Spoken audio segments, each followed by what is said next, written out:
Hello, I'm Carolina, a geology engineer, and I work in Magma, a geophysical consultant company, participating in the scientific bidding for a geothermal exploration project.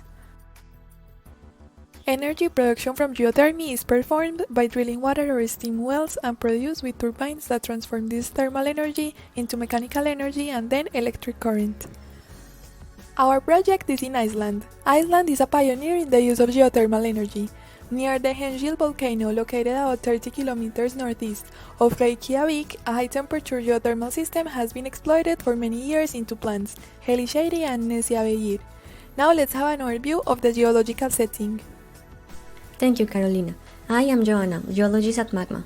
Iceland is located in the northern part of the Atlantic Ocean, just above the mid-ocean ridge. It is forming a triple junction tectonic setting, two rifting zones and a transform faulting system.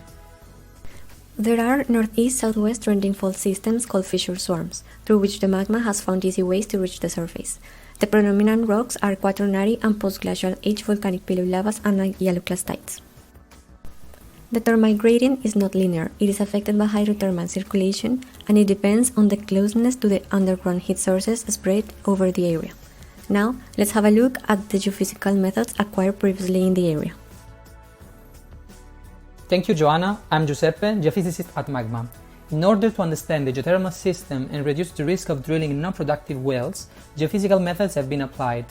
Passive seismic has allowed a 3D tomography constraining the structure up to 5 km depth. Broadband seismic allows the understanding of fluid movement, which is recorded in long-period events. Also, 1D transient electromagnetic soundings and 3D magnetotelluric surveys were performed to improve the inversion model. GNSS and INSAR data have been integrated for a better understanding of the deformation in the Hengil area. Surface deformation signal, corrected for the regional contribute due to the plate tectonics and magmatism, has been well correlated with production data and only partially with temperature variation. Main surface deformation are located near two power plants, Helisheiði and Nesjaveggir, suggesting an anthropic contribution to the subsidence. All the methods show a shallow anomaly around 2.5 km depth, aligned with the trend of the hot springs, and a deeper anomaly below 3 km depth, which was interpreted as the heat source of the Hengil volcanic complex. Back to you, Joanna, to highlight the risks of the project. Thank you, Giuseppe.